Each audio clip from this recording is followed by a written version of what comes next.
Kembali lagi bersama aku di channel Yosen. Kali ini kita akan membahas tentang Kamen Rider Zetsu episode ke-35. Episode yang ada pengorbanan salah satunya karena dikira pengkhianat. Ya, tapi sebelum kita mulai ke videonya seperti biasalah ya kan, kita intro dulu. AM to the PM, PM to the AM. If I quit your PM, I still rock Mercedes. If I quit this season, I still be the greatest.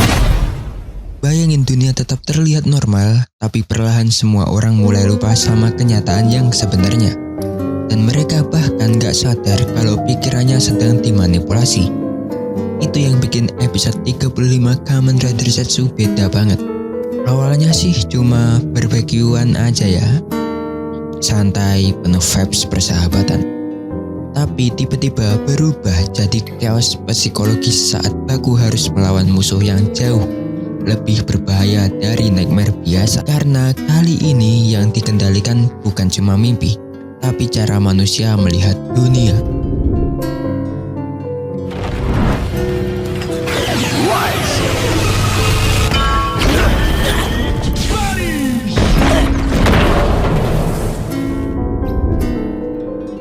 Yorosubaku terbangun dari mimpi buruk dan mendapati dunia nyata sudah berubah total karena pengaruh kode Somnia.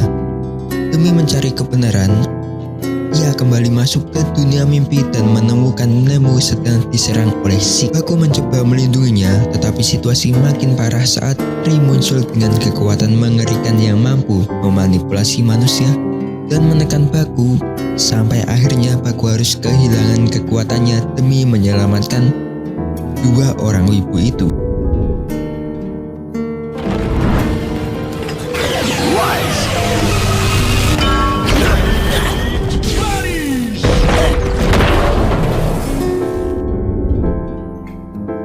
Episode dibuka dengan suasana damai yang jarang banget kita lihat di seri Zetsu. Setelah episode sebelumnya penuh tekanan karena Baku sampai harus membunuh Siek, sekarang malah dibuka dengan momen barbeque santai bareng Baku, Nemo, Fujimi, Nasuka, Minami, dan bahkan Kureha. Fujimi sama Nasuka ribut soal daging panggang sampai Fujimi bilang kalau daging adalah impian umat manusia, sedangkan Nasuka bilang rasanya kayak mimpi. Minami bahkan sadar kalau mereka mulai akur walaupun biasanya chaos terus nih. Di tengah suasana hangat itu, fokus pindah ke Kureha yang berdiri sendirian. Baku ngajak dia gabung makan, lalu Kureha sempat nanya apakah mereka masih waspada sama dirinya, si Kureha itu. Tapi Baku cuma jawab kalau saat ini Kureha masih lah Kureha, bukanlah Agent Koda number 6. Nemo juga bilang mungkin Kureha terpanggil karena mimpi Nasuka.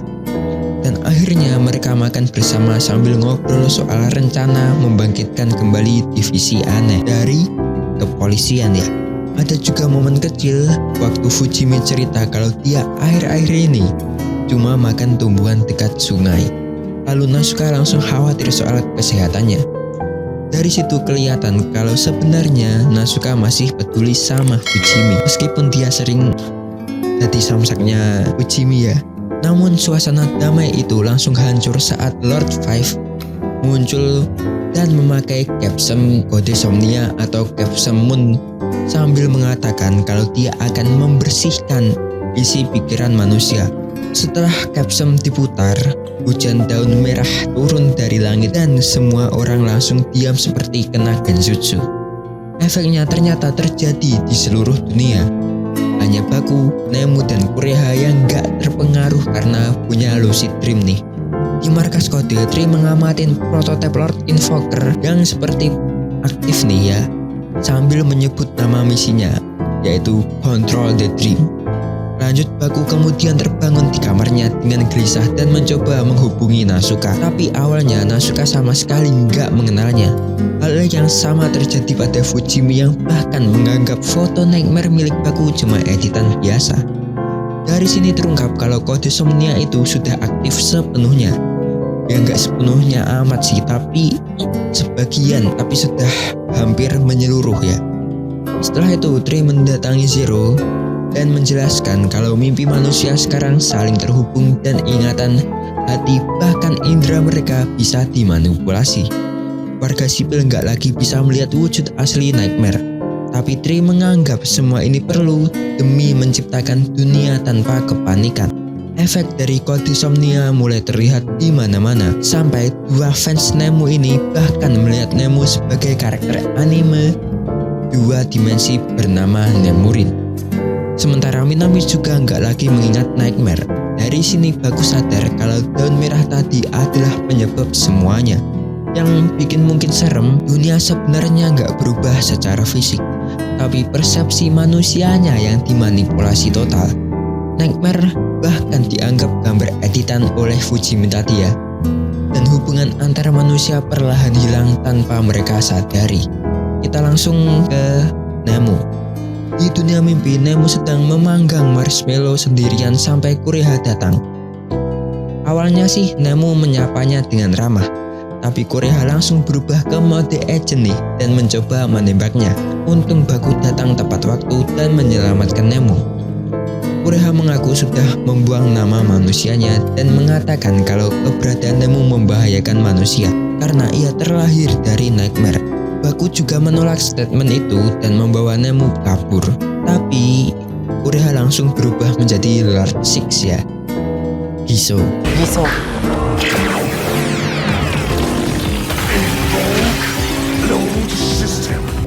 Setelah 16 hari penuh ketakutan, Di perjalanan, dua fans Nemurin gak sengaja bertemu Baku dan Nemu. Mereka shock karena waifu 2D mereka ternyata nyata. Dari sini Baku sadar kalau benar memanipulasi persepsi manusia sampai sosok yang sebenarnya ada terlihat seperti karakter anime 2D. Menariknya, Nemu sempat berpikir mungkin ini bukan hal buruk karena orang-orang jadi nggak takut lagi ada Nightmare ataupun nggak kenal nih sama Nightmare-nya. Ini nunjukin kalau Nemu diam-diam merasa dirinya sumber masalahnya. Tapi Baku menolak keras pemikiran itu, dan menurut Baku, kenyataan pahit tetap lebih baik daripada hidup dalam kebohongan. Dan banyak orang justru mendapatkan harapan karena keberadaan Nemu itu sendiri. Setelah Baku menjelaskan itu, Lord Six datang dan menyerang mereka dengan tembakan. Nah, di sini Baku juga sebelum berubah dia menembak juga ya dengan rekam Zetsunya yang diubah menjadi launcher mode atau pistol lah bisa dibilang. Nah, pertarungan besar akhirnya dimulai saat Lord Six kembali menyerang. Demi melindungi Nemu, Baku berubah menjadi Zetsu Extreme. Extreme sekarang bukan cuma kuat, tapi juga punya kemampuan memundurkan waktu seperti yang kujelaskan di pembahasan episode sebelumnya ya.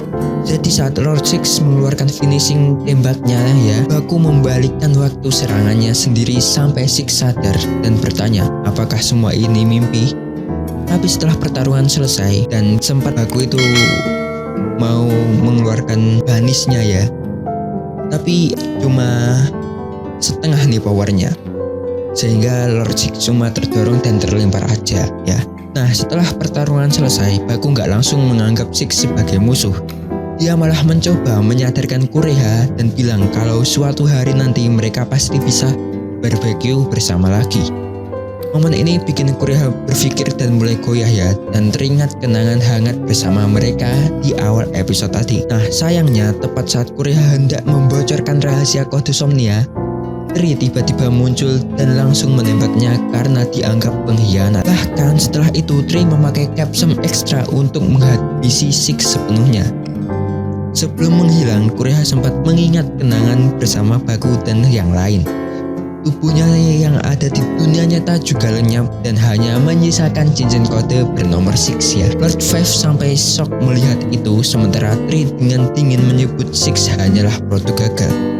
Belum selesai sampai situ, Trey langsung menunjukkan kekuatan kode Somnia dengan memanipulasi dua fans Nemurin hingga saling menyerang nih. Baku mencoba menghentikan mereka tapi gagal. Trey lalu memaksa Baku memilih antara menyerahkan Zasu Driver dan capsule miliknya yang dibuat Baku, atau membiarkan dua orang itu mati. Nah, karena melihat dua fans itu tadi mau mati, Baku akhirnya menyerahkan drivernya ya. Untungnya perkataan Tri ini tidak omong kosong ya. Dia benar-benar menghentikan dua wibu tadi ya. Setelah itu Five bilang ya, saat mereka bangun nanti Somnia akan membuat mereka melupakan kejadian itu. Ya, kita melihat lagi Tri yang menodongkan senjata ke Baku yang tidak berdaya. Ini ada di prekognitifnya Baku ya. Jadi beneran cuy ya. Tapi meskipun Baku kehilangan kekuatannya, tatapan terakhir Baku ke arah Tri juga sama sekali nggak menunjukkan rasa takut. Dia masih berdiri dan tetap melawan. Yaitu adalah alur cerita dari episode 35 Kamen Rider Zetsu. Gimana nih menurut arek-arek? Ya spoiler dikit lah. Di episode 36 nanti mungkin Baku akan diselamatkan oleh Nox ya. Tapi ya kita lihat nih eksekusinya Nox bagaimana. Dan episode ini menurutku sih lebih ke arah ceritanya ya, bukan ke arah factingnya. Sebab apa? Karena factingnya itu biasa saja, tapi ceritanya itu deep gitu ya. Ya itu mungkin dariku, dan tanpa banyak basa-basi lagi, mari kita ke poin dari episodenya.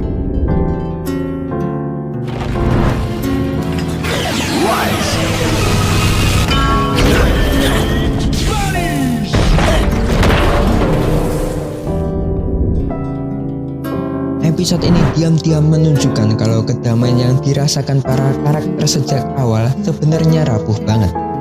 Berbakio yang terlihat hangat justru jadi simbol dunia palsu yang sedang dibangun Kode. Semua orang tertawa, bercanda, dan menikmati suasana tanpa sadar kalau bencana besar sebenarnya sudah mulai bergerak pelan-pelan di belakang mereka. Yang bikin menarik, episode ini sengaja bikin penonton ikut merasakan nyaman dulu sebelum semuanya dihancurkan beberapa menit kemudian. Daun merah yang turun dari langit juga terasa punya makna simbolis yang kuat.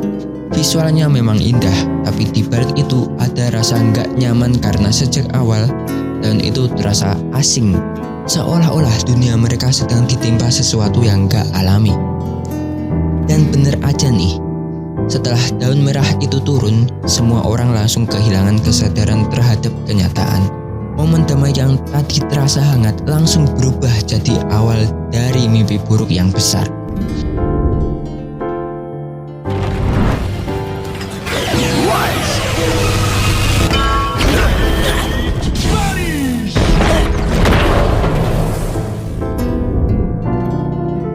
Yang paling menyeramkan dari Kode Somnia bukan kekuatan menghancurkan, tapi kemampuan mengubah cara manusia memahami kenyataan. Ini yang bikin ancamannya terasa jauh lebih berbahaya dibandingkan Nightmare biasa. Kalau Nightmare menyerang secara langsung, Kode Somnia malah menyerang pikiran manusia secara perlahan tanpa mereka sadari. Ya dimanipulasi atau dihipnotis lah biar nggak ingat apa-apa. Orang-orang tetap hidup normal, tetap ngobrol, tetap menjalani aktivitas sehari-hari, tapi hubungan mereka dengan orang lain mulai hilang sedikit demi sedikit. Nasuka dan Fujimi bahkan gak mengenali Baku lagi, seolah semua pengalaman mereka bersama benar-benar dihapus. Dan yang lebih serem, mereka gak merasa ada yang aneh sama sekali. Manipulasi ini juga diperlihatkan lewat cara manusia melihat Nightmare. Sosok yang dulu dianggap ancaman sekarang cuma dianggap editan biasa atau karakter anime 2D. Dunia fisiknya nggak berubah, tapi persepsi manusianya diacak total. Dari sini kelihatan kalau tujuan Kode ataupun Tri bukan menghancurkan dunia dengan kekerasan, tapi menciptakan kedamaian palsu lewat kebohongan massal nih.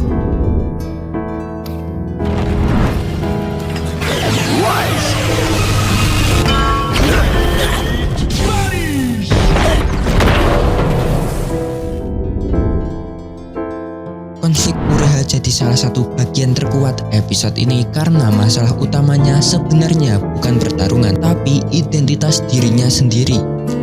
Dia terus dipaksa memilih antara menjadi manusia atau alat Kode dalam tanda kutip ya. Bahkan saat Five bertanya apakah dirinya masih menganggap dirinya manusia, Ureha langsung diam.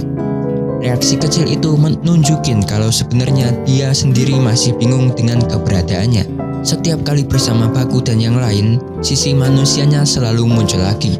Karena itu scene barbecue terasa penting banget ya. Untuk sesaat Kureha terlihat seperti orang biasa yang cuman ingin duduk santai dan makan bersama teman-temannya. Dia terlihat nyaman berada di sana walaupun tetap menjaga jarak. Masalahnya, Kode terus menanamkan pikiran kalau dirinya hanyalah nomor, bukan manusia yang punya keinginan sendiri.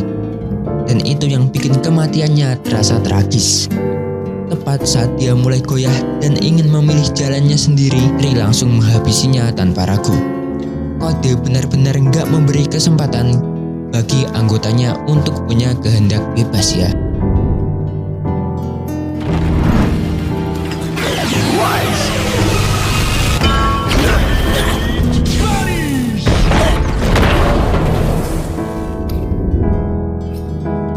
Episode ini juga memperlihatkan beban besar yang dipikul Nemo.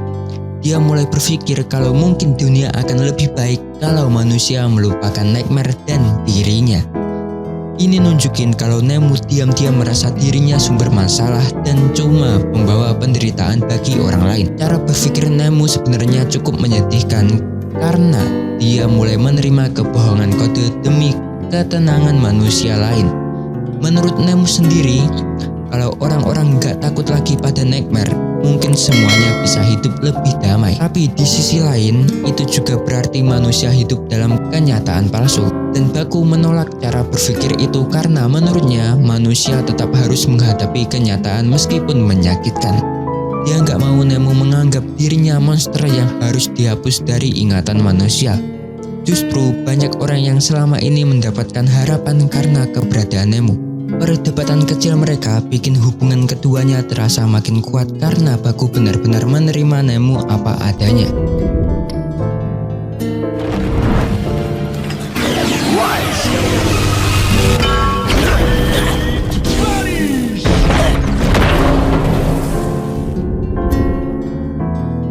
Pertarungan melawan Lord Six sebenarnya bukan cuma soal duel kekuatan, tapi usaha terakhir Baku untuk menyelamatkan Kureha yang perlahan kehilangan dirinya sendiri.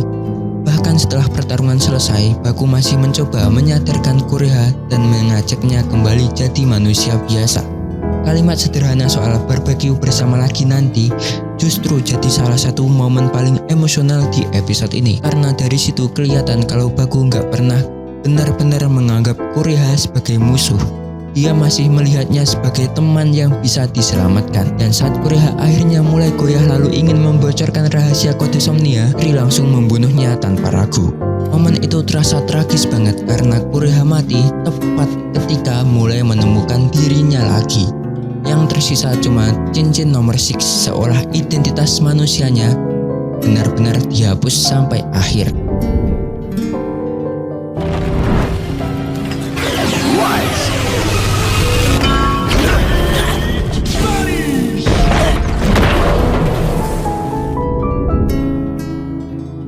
Episode ini juga jadi kekalahan mental terbesar Baku sejauh ini. Ri benar-benar memahami kelemahan terbesar Baku, yaitu rasa pedulinya terhadap orang lain.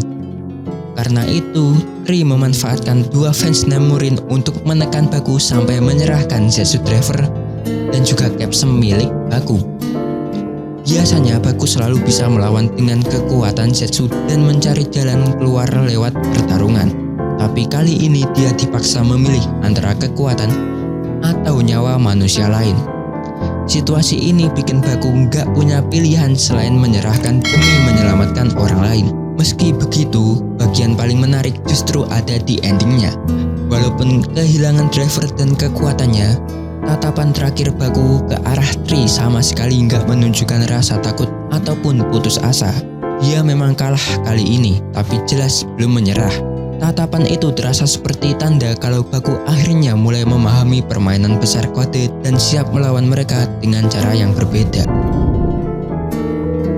Episode 35 jadi titik balik besar buat Kamen Rider Zetsu. Kode sekarang gak cuma jadi organisasi misterius, tapi mulai mengendalikan cara manusia melihat kenyataan lewat Kode Somnia. Di tengah dunia yang makin kacau, Baku kehilangan Kureha dan juga kekuatannya.